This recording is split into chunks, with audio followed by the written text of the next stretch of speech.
Zap Crypto. Tous les jours, toute l'actu crypto au même endroit. Et pour me soutenir, abonne-toi et active la cloche pour ne pas manquer le prochain Zap Crypto.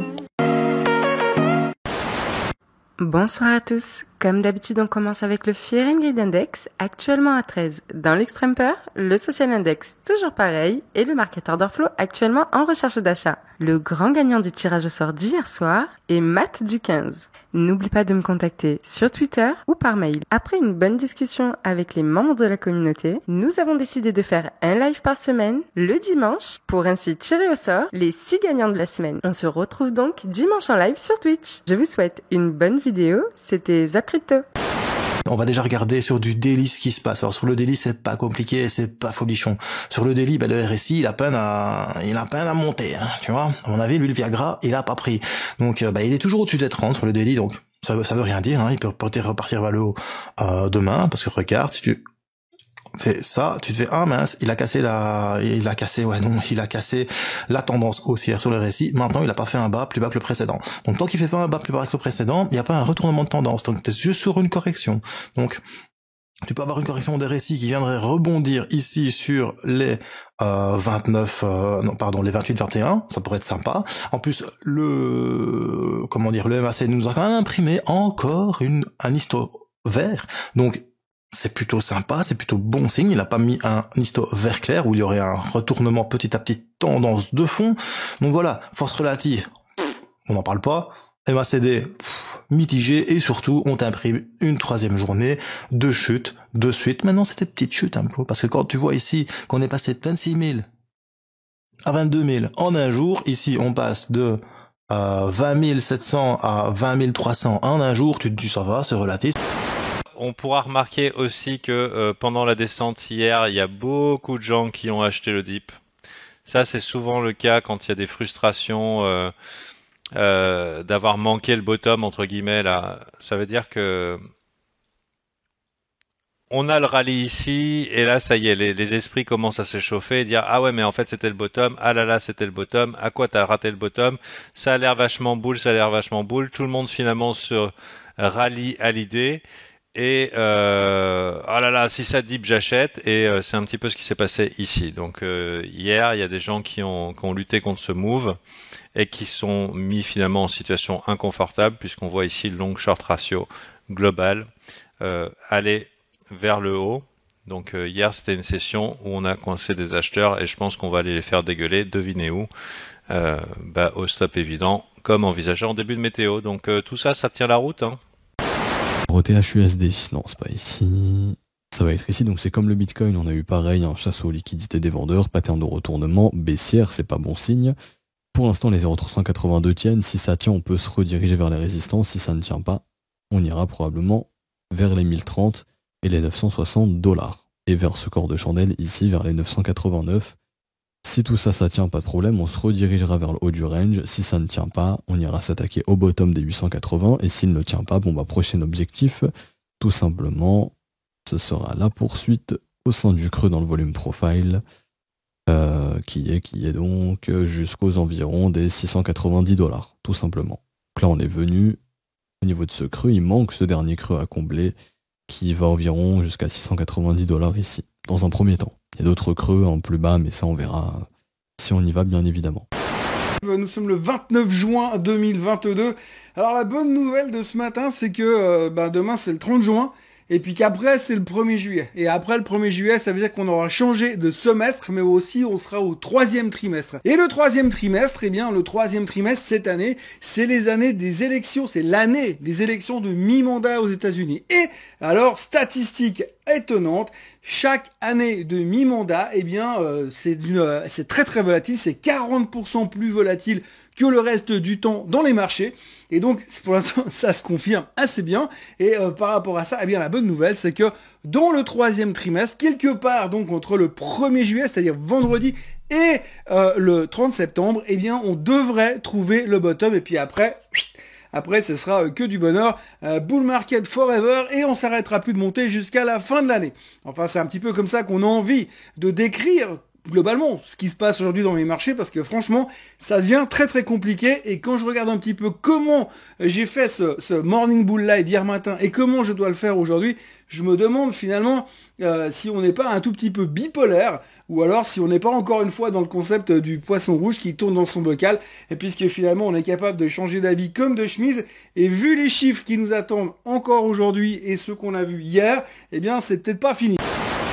Donc pour l'actualité, hier on avait Christine Lagarde qui était à Sintra au Portugal, qui était très attendue là-bas pour un discours dans lequel elle nous a expliqué enfin qu'il y a de l'inflation en Europe. Tout le monde le savait, a priori elle en a pris connaissance depuis que très peu de temps.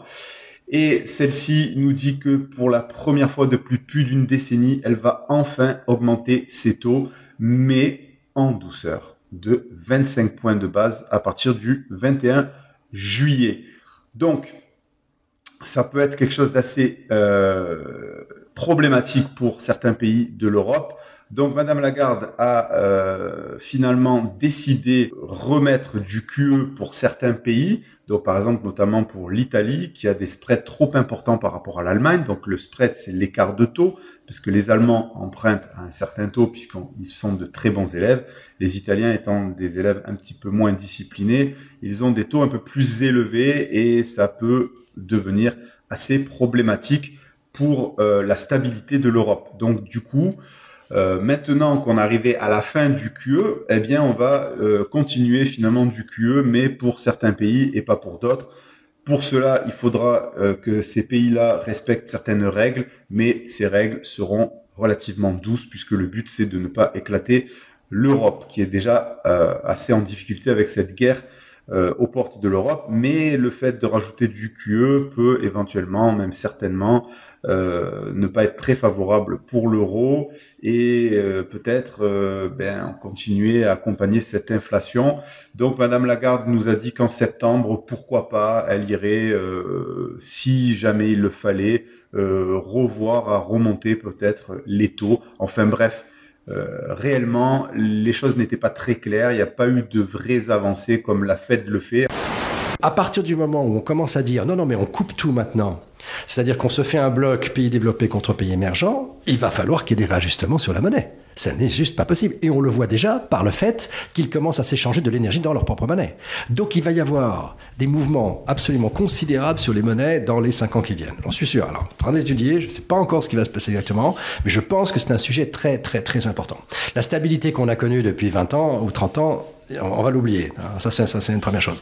Et puis la deuxième chose, c'est que tu vois, par exemple, que tu n'as pas simplement la Chine et la Russie, tu as aussi l'Inde qui est dedans maintenant, hein. Et puis peut-être le Brésil aussi, qui a été neutre dans cette histoire. Et puis l'Afrique du Sud aussi. Tu vois, il y a du monde quand même, hein. Et puis tu as aussi la Malaisie. Et puis tu as, ça veut dire qu'ils sont en train de s'auto-organiser.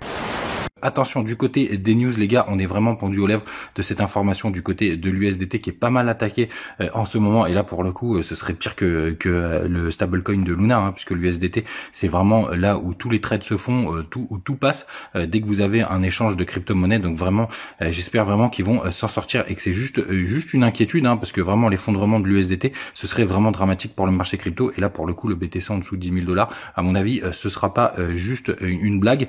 Du côté du reste des news, on a la SEC qui a confirmé le statut de matière première du BTC. Ça, c'est vraiment assez intéressant. Et surtout, ce que j'attends le plus, et ça, c'est vraiment la news bullish qu'on attend, c'est l'approche de l'ETF Bitcoin pour Grayscale. Et là, pour le coup, ça voudrait dire que tout simplement, ils sont obligés d'acheter des Bitcoins sur le spot pour pouvoir avoir l'ETF. Et ça, c'est plutôt bien, puisque forcément, ça ferait de la force acheteuse directement sur le cours et pas un dérivé, puisque les dérivés, vous n'êtes pas obligé d'acheter du BTC pour pouvoir vous y exposer.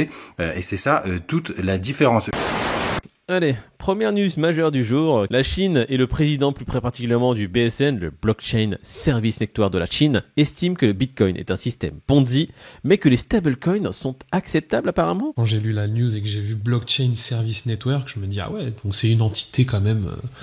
En fait, c'est un truc gouvernemental. Donc en gros, le Bitcoin, alors c'est de la merde. Ça vaut rien. Et en fait, il y a eu une espèce d'article lunaire. Vraiment, je vous invite à aller le lire parce que c'est incroyable. T'as des espèces de témoignages de gens qui ont mis toute leur économie sur Luna et qui se sont fait dégommer.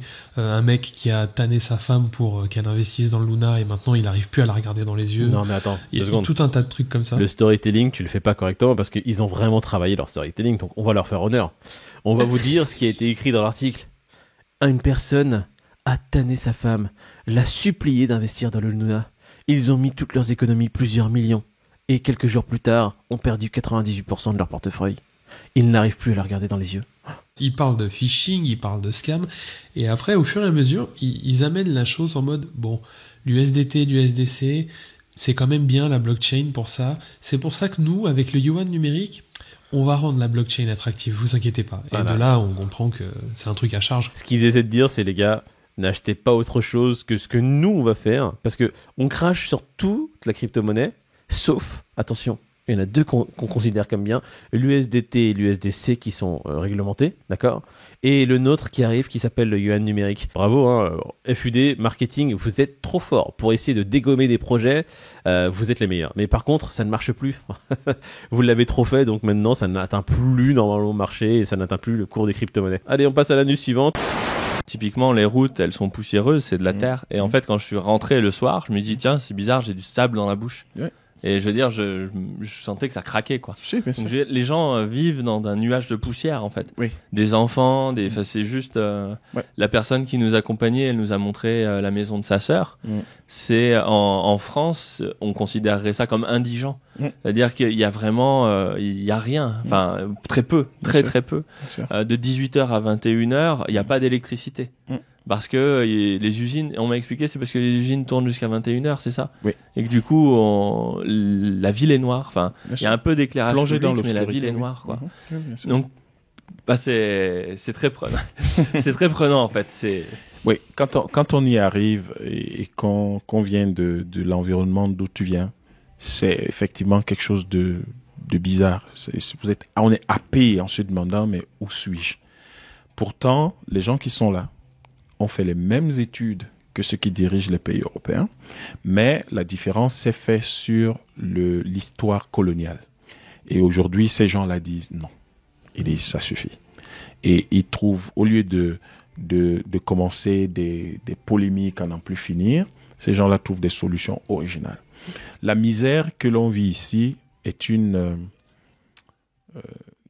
Mandela appelait ça la fabrication du mal. On ne doit pas fabriquer le mal, parce que c'est cette misère-là qui rend les gens faciles à convaincre pour suivre telle milice ou telle autre chose. C'est cette misère-là qui fait que ça détruit l'ADN des cultures des gens, des civilisations des gens. Les valeurs qu'ils ont, ils ne peuvent pas les respecter parce que ils sont, les Anglais disent to be stocked, c'est-à-dire ils sont scotchés, focalisés, coincés, mais surtout focalisés dans la recherche de la satisfaction des besoins primaires, se nourrir. Et c'est désagréable. Il est plus facile d'importer du riz ou du blé que de produire du manioc ou du macabo ici. Ça coûte beaucoup plus. Et c'est délicieux le manioc, hein. Les bâtons de manioc. C'est très bon. J'ai goûté. Or, aujourd'hui, on a de plus en plus du mal à en avoir parce que les coûts de production sont très élevés. Tu as vu les voitures, elles sont toutes très vieilles. Très vieilles voitures. Tu peux pas t'acheter une voiture facilement parce que ça coûte extrêmement cher. Et en plus, quand tu en achètes une, tu as vu l'état des routes. Donc, ça fait atrocement mal de regarder tout cela. Et ce n'est pas que Bangui. La plupart de nos villes sont comme ça. De Dakar à Lubumbashi, c'est comme ça. On débute les actualités du mardi avec cette rumeur qui a beaucoup fait parler sur Twitter hier. En effet, alors que les utilisateurs de Celsius n'ont plus accès à leurs fonds depuis 2 semaines maintenant, hier on a eu des rumeurs qui nous disaient que Alex Mashinsky, le CEO de Celsius, aurait tenté de quitter les USA mais qu'il aurait été arrêté ou empêché par les autorités de quitter le territoire. À savoir que cette rumeur viendrait du fait que le CEO n'a pas posté sur Twitter depuis le 15 juin, et il en fallait pas moins pour que la communauté se mette en alerte, et hier on a eu Mike Alfred, un investisseur crypto avec 96 000 abonnés sur Twitter, qui a déclaré que le CEO avait tenté de quitter le territoire. Mais avec les rumeurs qui devenaient de plus en plus importantes, les équipes de Terra ont démenti ces accusations en précisant que toutes les équipes, y compris le CEO, sont actuellement au travail pour sortir de cette crise.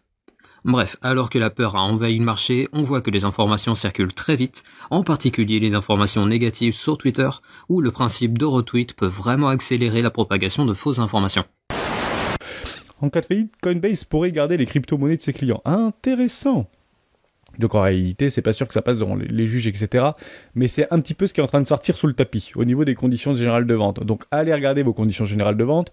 On voit qu'il y a pas mal de tokens qui sortent actuellement des échangeurs, on le revoit sur Glassnode bien évidemment.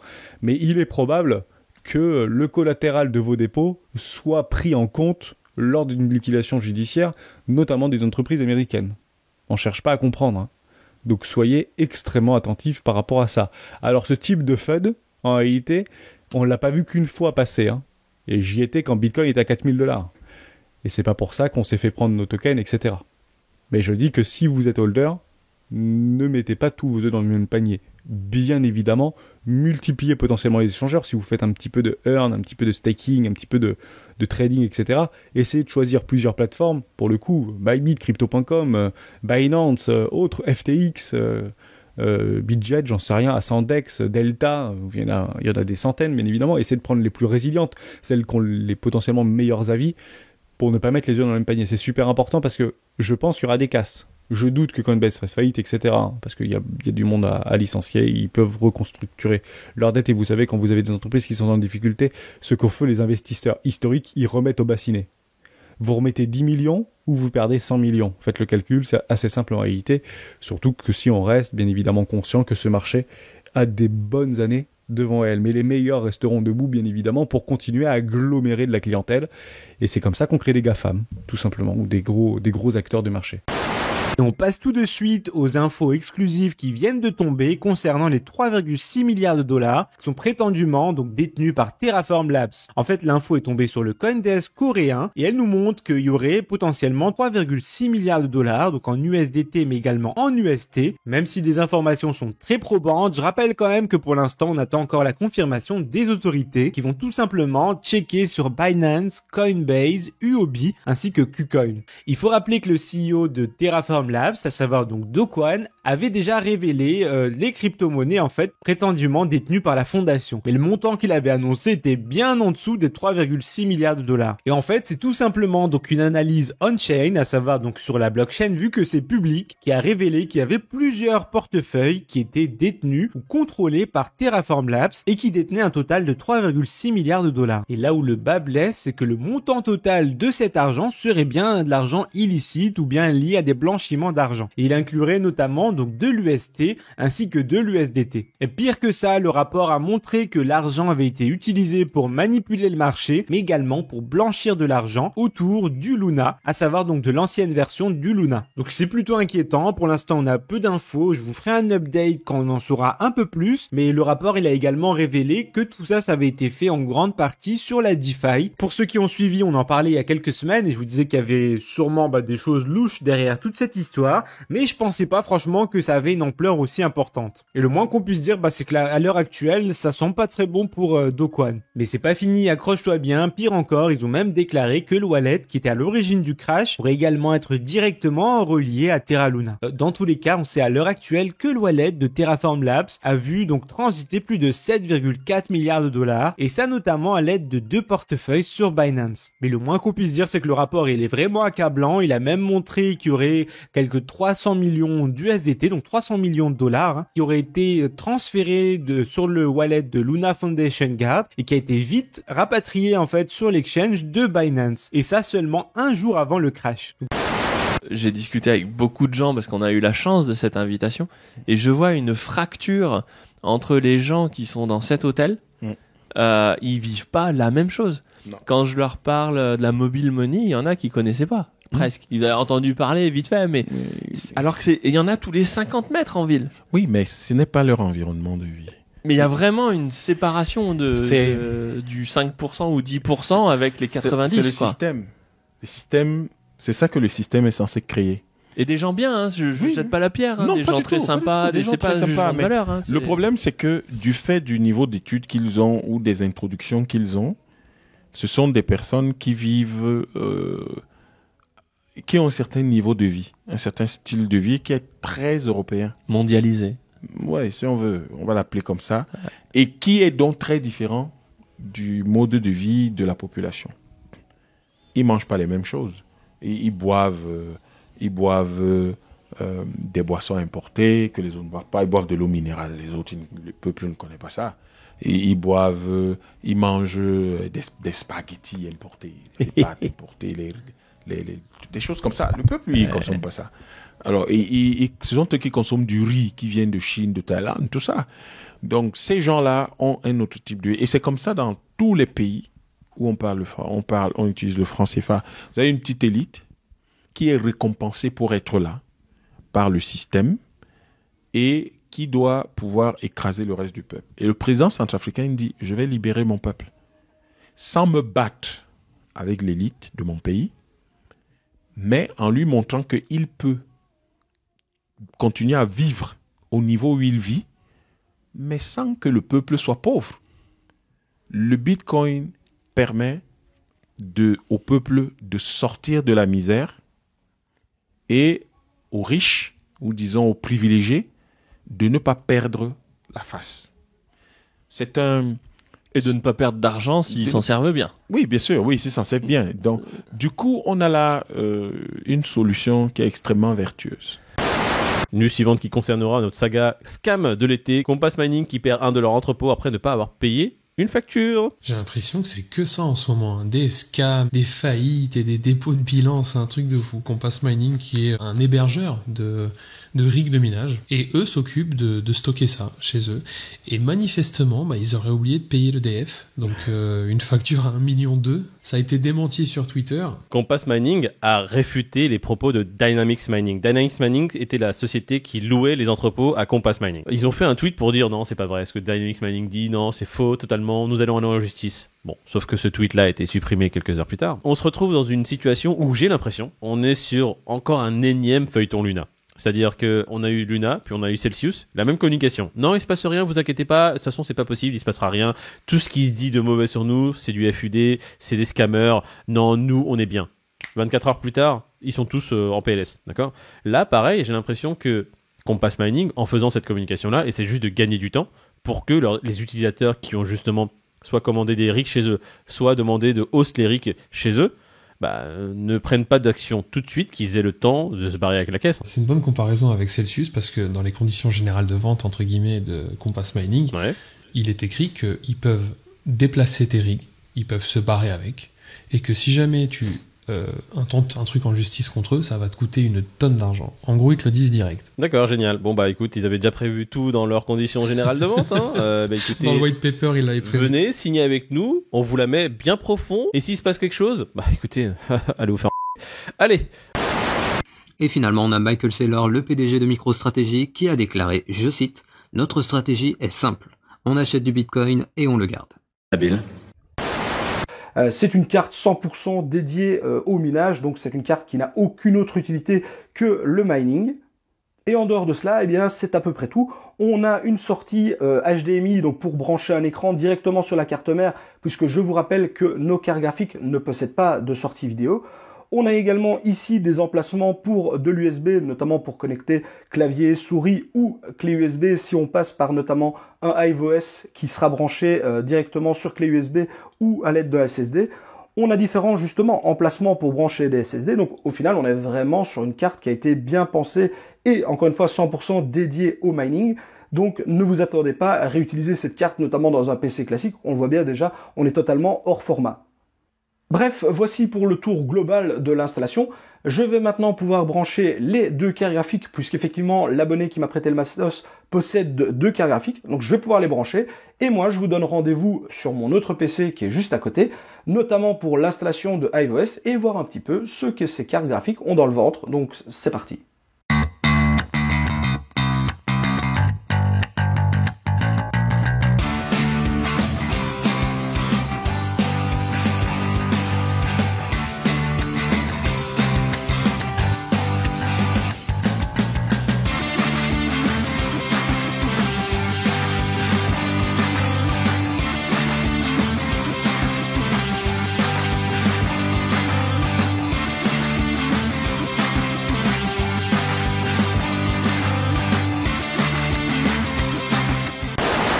Alors, ce zap t'a plu?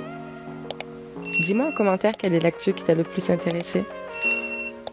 Et si tu as manqué les actus d'hier, retrouve juste ici le Zap Crypto de la veille.